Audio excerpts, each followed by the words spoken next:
নমস্কার, educational zone চ্যানেলে সবাইকে স্বাগত জানাই। আজকে আমরা যে টপিকটি নিয়ে আলোচনা করব সেই টপিকটি হচ্ছে শিক্ষা কিভাবে জাতীয় উন্নয়নে সাহায্য করে। আলোচনা করুন। এই প্রশ্নটি অন্যভাবে আসতে পারে, জাতীয় উন্নয়নে শিক্ষার ভূমিকা আলোচনা করুন। শিক্ষা আমাদের জীবনে একটি খুবই গুরুত্বপূর্ণ বিষয়। শিক্ষা ছাড়া আমরা এক পাও নড়তে পারবো না। জন্মগ্রহণ করার পর থেকে মৃত্যুর আগ পর্যন্ত প্রতিনিয়ত আমরা বিভিন্নভাবে শিক্ষা গ্রহণ করে চলেছি। কখনো পুঁথিগতভাবে, কখনো আমাদের মা বাবাদের কাছ থেকে, পরিবারের কাছ থেকে, সমাজের কাছ থেকে, সব জায়গা থেকে আমরা কিন্তু শিক্ষা গ্রহণ করে চলেছি। আমরা যত শিক্ষিত হব, আবার বলি, শিক্ষিত মানে এই নয় যে পুঁথিগত শিক্ষা, আমরা কত ডিগ্রি অর্জন করলাম শুধু তাই নয়, সঙ্গে অবশ্যই পুঁথিগত শিক্ষা, তার সঙ্গে জীবনে চলার পথে আমরা প্রতিনিয়ত যা যা শিখে চলেছি সবই কিন্তু আমাদের গুরুত্বপূর্ণ ভূমিকা রাখে আমাদের উন্নয়নে। আমরা সমাজবদ্ধ জীব। মানুষের উন্নয়ন মানে সমাজের উন্নয়ন। সমাজের উন্নয়নের সঙ্গে সঙ্গে সমাজ যেহেতু একটি দেশের অংশ বা একটি জায়গার অংশ, সেহেতু সমাজের উন্নয়ন, ব্যক্তির উন্নয়ন উভয় মিলে হচ্ছে জাতীয় উন্নয়ন। এটিই আজকে আমাদের আলোচনার বিষয়। জাতীয় উন্নয়নে শিক্ষা কী ভূমিকা রাখে তা আমরা আস্তে আস্তে আলোচনা করব। আলোচনার পূর্বে আপনাদের কাছে অনুরোধ, আমাদের ভিডিওটি অবশ্যই লাইক করবেন, শেয়ার করবেন, চ্যানেলটিকে সাবস্ক্রাইব করবেন। কোনো মতামত থাকলে অবশ্যই আমাদের কমেন্ট বক্সে লিখে জানান। তাহলে চলুন শুরু করছি। যে কোনো দেশ বা রাষ্ট্রের উন্নতি নির্ভর করে সেই দেশের বসবাসকারী মানুষজনের জীবনযাত্রার মানের উপর। তাই জাতীয় উন্নয়নের একটি গুরুত্বপূর্ণ দিক হল মানব সম্পদের উন্নয়ন। প্রকৃতপক্ষে মানব সম্পদ উন্নয়ন এবং জাতীয় বিকাশ পরস্পরের উপর নির্ভরশীল। আর এই মানব সম্পদ উন্নয়নের ক্ষেত্রে শিক্ষা বিশেষভাবে সাহায্য করে, কারণ যে কোনো মানুষের চিন্তাভাবনা, আচার আচরণ, মূল্যবোধ প্রভৃতি শিক্ষার দ্বারাই উন্নত করা সম্ভব, যা উন্নত সমাজ গঠনের ক্ষেত্রে একান্তভাবে কাম্য। এছাড়া বিজ্ঞান ও প্রযুক্তির উন্নতির ক্ষেত্রেও শিক্ষা বিশেষ ভূমিকা পালন করে।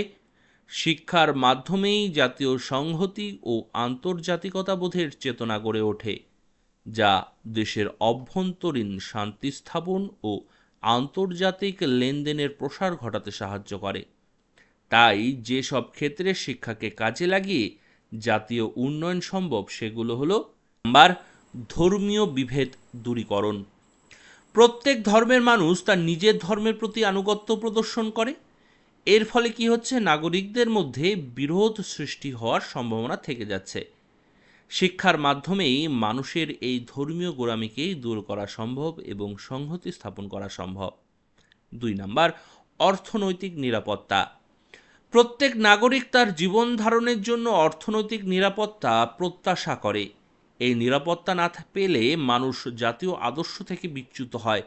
তাই প্রত্যেকের চাহিদা মতো শিক্ষা ও কাজের সুযোগ করে দিতে পারলে অর্থনৈতিক বৈষম্য কিছুটা দূরীভূত হবে।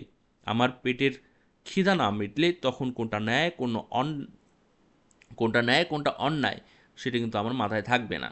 সেই জন্য প্রত্যেকটি মানুষ তার যে পেট চালানোর জন্য হোক বা তার ভালোভাবে বেঁচে থাকার জন্য যে অর্থ প্রয়োজন, সেই অর্থ যাতে সে উপার্জন করতে পারে সেই দিকে কিন্তু লক্ষ্য রেখে কিন্তু আমাদের শিক্ষা দিতে হবে এবং তার ব্যবস্থা করে দিতে হবে। না হলে সমাজে কি হবে, কাজের অভাবে মানুষ যখন খেতে পাবে না তখন কি হবে, তখন চুরি, ডাকাতি, খুনাখুনি, কত ধরনের সমস্যার সম্মুখীন হতে হবে। সেজন্য অর্থনৈতিক নিরাপত্তা কিন্তু প্রত্যেকটি ব্যক্তির কিন্তু একান্ত প্রয়োজন এবং সেই ব্যবস্থা কিন্তু করে দিতে হবে। 3 নাম্বার, ভাষা সমস্যার সমাধান। বহুভাষিক রাষ্ট্র ভাষাগত বৈষম্য থাকার ফলে এক প্রদেশের মানুষ অন্য প্রদেশের মানুষের সাথে সঠিকভাবে সংযোগ স্থাপন করতে পারে না। তাই জাতীয় উন্নয়ন বাধা পায়। এই জন্য একটি সুনির্দিষ্ট ভাষানীতি স্থির করা প্রয়োজন এবং একটি সংযোগকারী ভাষার প্রচলন করার প্রয়োজন। আমাদের ভারতবর্ষে হিন্দি এবং ইংরেজিটি বেশিভাবে প্রচলিত হয়ে চলছে এবং অদূর ভবিষ্যতে আরও বেশি বেশি করে কিন্তু প্রচলন ঘটবে। 4 নাম্বার, জাতীয়তাবোধের বিকাশ। দেশের প্রত্যেক নাগরিককে দেশের প্রত্যেক নাগরিকদের মনের মধ্যে জাতীয়তাবোধের চেতনা জাগ্রত হলে জাতীয় বিকাশ খুব দ্রুত হয়। এই জাতীয়তাবাদের বিকাশের জন্য উপযুক্ত পাঠ্যপুস্তক প্রণয়ন করতে হবে এবং বিদ্যালয়ের বিভিন্ন কর্মসূচির মধ্যে জাতীয় দিবস পালন, জাতীয় নেতাদের জন্মদিন পালন, জাতীয় উৎসব পালন ইত্যাদিকে অন্তর্ভুক্ত করতে হবে। 5 নাম্বার, জনশিক্ষার প্রসার। একমাত্র শিক্ষিত মানুষেরাই কুসংস্কার থেকে মুক্ত হয়ে জাতীয় বিকাশে অংশগ্রহণ করতে পারে। তাই জনশিক্ষার প্রসার ঘটিয়ে দেশের সমস্ত নাগরিকদের জন্য শিক্ষা ব্যবস্থা প্রবর্তন করতে পারলে জাতীয় বিকাশ ত্বরান্বিত হবে। এর জন্য আমরা কি দেখি, বয়স্ক শিক্ষার প্রচলন ঘটেছে, এই জিনিসটি কিন্তু আমরা দেখছি। 6 নাম্বার, মূল্যবোধের বিকাশ। জাতীয় উন্নয়নের জন্য একটি গুরুত্বপূর্ণ উপাদান হলো মূল্যবোধ। উপযুক্ত শিক্ষার মাধ্যমে যদি দেশের সমস্ত মানুষের মধ্যে মূল্যবোধ জাগিয়ে তোলা যায়, তাহলে মানুষের মধ্যে যে বিভেদ, হিংসা, ঘৃণা ইত্যাদি দূর করা সম্ভব হবে এবং একে অপরে মিলেমিশে কিন্তু বসবাস করতে পারবে এবং জাতীয় উন্নয়ন কিন্তু এর ফলে সম্ভব হবে।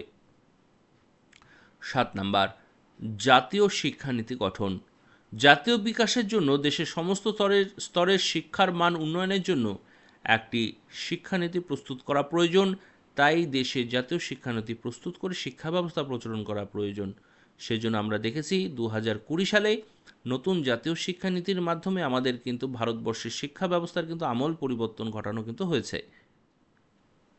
দেখা যাক এই নতুন জাতীয় শিক্ষানীতির যে ভাবধারা বা যে চিন্তাধারা, এগুলো কতটা বাস্তবে রূপান্তরিত হয় বা তার ফলাফল বাস্তবে উন্নতি ঘটায়, এটি আমাদের সময়ে দেখার পালা।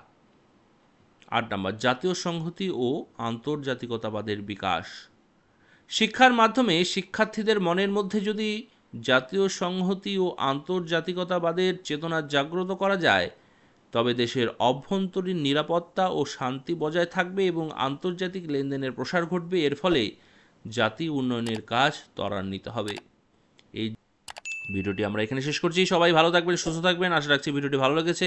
সবার কাছে একান্ত অনুরোধ, ভিডিওটি লাইক করবেন, শেয়ার করবেন, চ্যানেলটিকে সাবস্ক্রাইব করবেন। কোনো মতামত থাকলে অবশ্যই আমাদের কমেন্ট বক্সে লিখে জানান। সবাই ভালো থাকবেন, সুস্থ থাকবেন। বিদায় নিচ্ছি।